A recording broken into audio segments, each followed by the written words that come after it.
sway. Your job's a joke, you broke, your love life's the old way.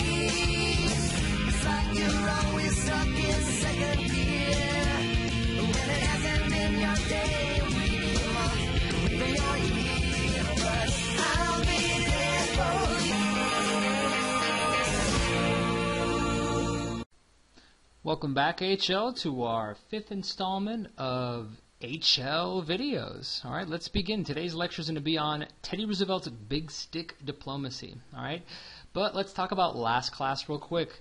We quickly discussed the Filipino-American War. It was incredibly sad.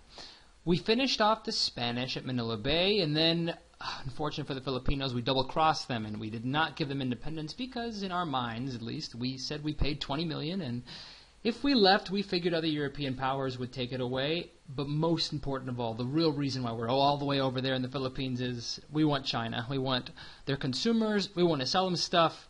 Now, that Filipino-American War was horrible. 200,000 killed, many put into concentration camps, many tortured, waterboarding, everybody dead over 10. Nothing great can be said about what we did to the Philippines. It's just a very dark chapter of our history. And it's not going to get that much brighter for a while. All right. Now, how did we open up Chinese markets? Our man John Hay, he had a genius policy where he sent the British, the Italians, the Japanese, the French, everybody, and he basically said, "Hey, let's all agree on having ability to trade with China. What do y'all think?" And everybody was like cautious. I don't know. I mean, maybe if everybody else says it, but I don't know. And then he quickly said, "Everybody agrees. Let's do it." And that's how we opened it up. But of course, the Chinese were not that happy about that open door policy, and they eventually retaliated against the foreigners in there in Beijing, to which we responded with an 8-nation army, completely crushing them, burning, raping, looting the Chinese mainland until they paid us $300 million. And you ask yourself why China's taking over the world in the future. It's not undeserved. All right, so let's begin with today's lecture. Let's pause real quick so you can copy this down. All right, so let's talk about the Great White Fleet under Teddy Roosevelt. Now, we've been talking a lot about President McKinley. He was the one responsible for the Spanish-American War, but unfortunate for him, he was assassinated by an anarchist. All right, and his vice president at the time was a man, Teddy Roosevelt. All right, a lot about him today. He's one of my favorite presidents, although he was a racist. Other than that, he was pretty cool. All right. Ideologically, he believed in many things like having a professional army instead of just a professional navy. He was a big proponent of civilizing other nations, a.k.a. a big racist. He definitely thought America should become more involved in international affairs and was more than happy to even make our Navy even larger. And because of him, we constructed 25 battleships. We doubled our naval personnel.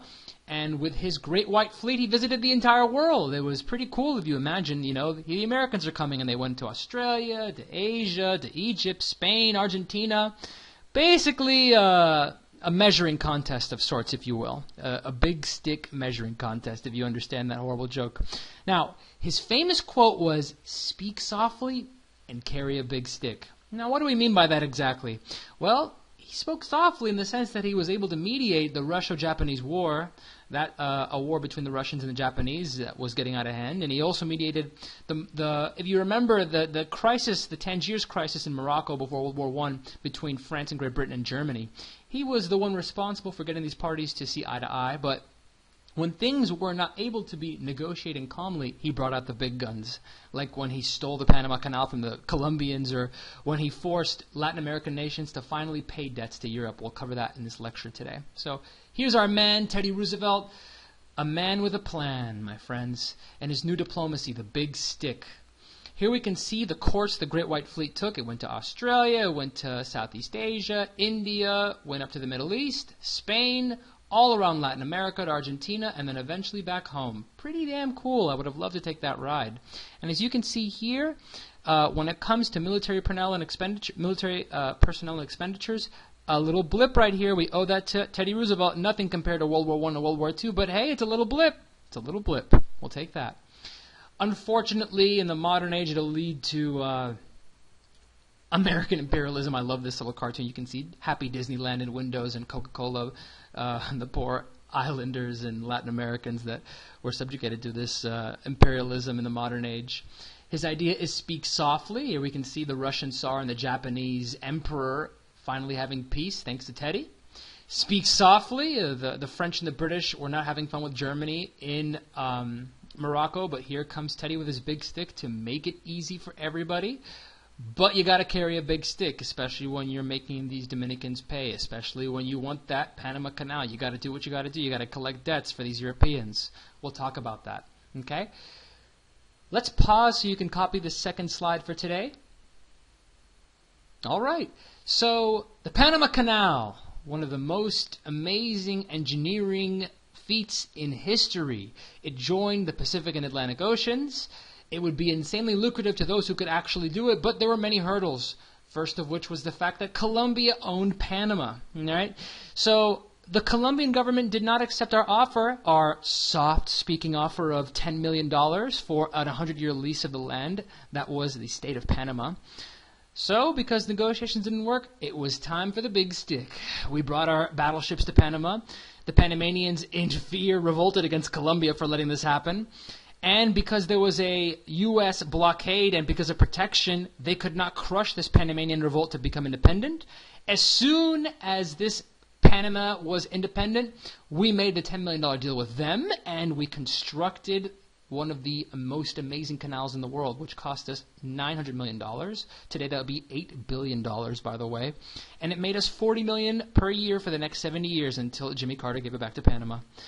And just like Alfred T. Mahan wanted, we now controlled one of the world's most important waterways. Nice job. Here we can see La Gran Colombia in the past. This was Colombia before Teddy Roosevelt came a-knocking. And there's Panama, one of the old Colombian states. One of my favorite Simpsons flicks. A man, a plan, a canal, Panama. 800 best-loved Teddy Roosevelt palindromes. You guys, a palindrome is same thing forward and backward. So look, a man, a plan, a canal. Panama. Pretty cool palindrome, just like race car. Why did he want it? It's because Teddy wants to cut the cost of going all the way around South America to get to our two biggest cities, New York and San Francisco. With this Panama Canal, it'd be a lot easier. All right? Here we can see Teddy Roosevelt strangling the poor Colombians, and he's got the money right here for the Panama Canal, one of these cartoons.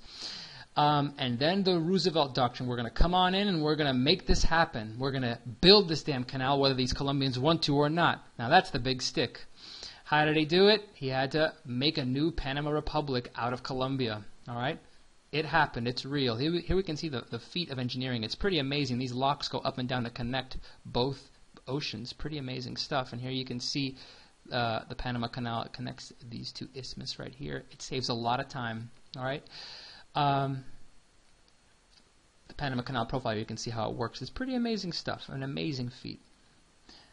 Built by my man, Teddy.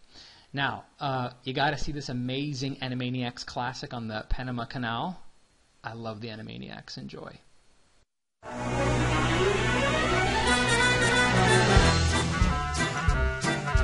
Got a tramp steamer, my ship's called Hal. 40 miles on the Panama Canal. Got a cargo of sodas, they are locale. 40 miles on the Panama Canal. Sailing across the Caribbean Sea to the Pacific in a jiffy through Panama, but not on land.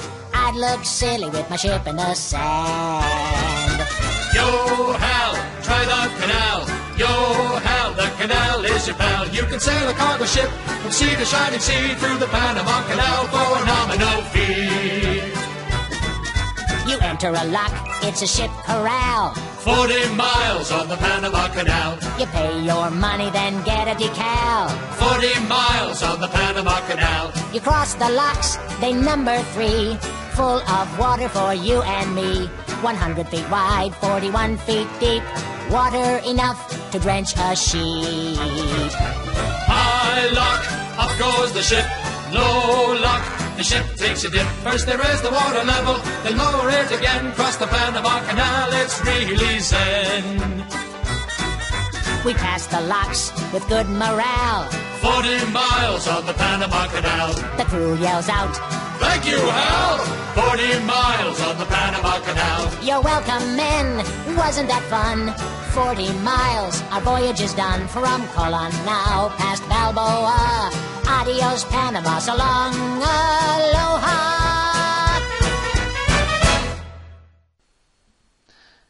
Wasn't that good? That's going to be stuck in your head all night. Let's continue, but first let's pause so you can copy this last slide. All right, so the Monroe Doctrine and its change, the Roosevelt corollary. Now, the Monroe Doctrine stopped the Europeans from intervening, but it did not stop the money flowing into Latin America. And this would lead to lots of problems. For example, in Venezuela, they defaulted on loans to Germany, Great Britain, and the Italian creditors. And how did the Europeans respond? They shelled the cities. They blockaded Venezuela. They would not allow them to do anything until they paid back these loans.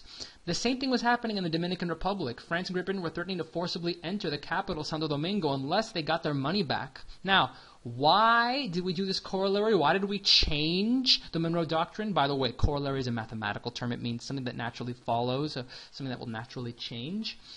Well, we were worried basically that the Europeans would use these defaulted loans as a pretext to create a new European colony. So to avoid this, we said, hey, Europe, if these Central and South American nations default on their debt, don't you worry. We will invade, and we will step in, and we will manage their finances, and we'll collect it on your behalf. I wonder how that's going to go, guys. Anyways, we sent advisors to Venezuela, to the Dominican Republic. We collected taxes on their imports, and we used the money that we collected to pay back money that was owed to the powers. And everybody was happy, except, of course, the Latinos that were being subjugated to this. Before we continue, though, I gotta show you how amazing my man Teddy was. He is one of my favorite presidents. I do love him, although he was a racist.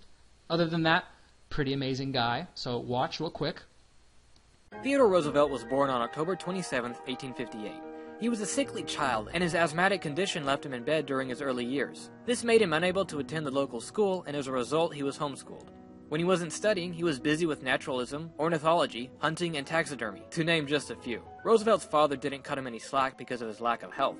Rather, he built his son a gym and had him lift weights and box. Gradually, this consistent exercise helped Theodore overcome his physical weakness. In 1876, he was admitted into Harvard College as a freshman. He actually was not an exceptional student and was viewed as eccentric and odd. However, he did rival many of his classmates in physical activities and ended up being runner-up in the Harvard Boxing Championship. Theodore met Alice Hathaway Lee in his junior year at Harvard, and in October of 1880 they were married. The same year he joined the Republican Party, and on November 8th of the next year was elected to the New York State Assembly. He wrote his first published work, The Naval War of 1812, which would establish him as a serious historian. In 1884 his firstborn daughter was born, but tragically his wife Alice died soon after from Bright's disease, along with his mother on the same day. This devastated Theodore. He postponed further political involvement and withdrew to his ranch in the Badlands of Dakota. It was there that he became a prolific hunter and a deputy sheriff for the county. Not until 1886 did he return to his home in New York City, after a severe winter wiped out his herd of cattle. It was also later during this year that he remarried. He ran as the Republican candidate for mayor of New York City in 1886, portraying himself as the cowboy of the Dakotas, but he lost the race to Abram S. Hewitt, the son-in-law of former presidential candidate Peter Cooper. On May 5, 1895, he became the police commissioner of New York City and earned acclaim by fighting police corruption. He was appointed to the post of Assistant Secretary of the Navy by President William McKinley 2 years later in 1897. The Spanish-American War broke out during this time. Not being one to avoid the action, he promptly resigned and led a small regiment in Cuba known as the Rough Riders, earning a nomination for the Medal of Honor. After the war, he returned to New York and was elected governor in a closely fought election. Theodore was elected vice president on March 4th of 1901, but he didn't keep that position for long. 6 months later, President McKinley was assassinated, and Theodore took the oath of office at age 42. During his presidency, he passed significant laws, such as the Meat Inspection Act of 1906 and the Pure Food and Drug Act. His policies were openly progressive in nature, and he is famous for having coined the phrase, square deal, meaning that the average citizen would get a fair share under his policies. His foreign policies were characterized by his slogan, speak softly and carry a big stick. His chapter in life as president came to a close after serving 2 presidential terms by 1909. Soon after leaving office, he embarked on a safari trip to Africa. He and his friends killed or trapped more than 11,397 animals. They captured a vast variety, ranging from insects and moles to hippopotamuses and elephants. These animals were mounted and sent to the Smithsonian, but because of the huge amount of specimens collected, many were sent to smaller museums. He returned to the U.S. in 1910 and was immediately unimpressed with the policies of his presidential successor, William Howard Taft. As a result, he decided to run for president again, but was denied entry into the race by the Republicans. He then formed his own independent party, the Bull Moose Party. While campaigning in Milwaukee, Wisconsin on October 14th of 1912, he was shot by a saloon keeper. He declined medical attention, and instead delivered a scheduled speech which lasted 90 minutes. There were 3 contenders in the election that year: Republican Taft, Roosevelt, and Democrat Woodrow Wilson. While he beat Taft, he lost the election to Wilson.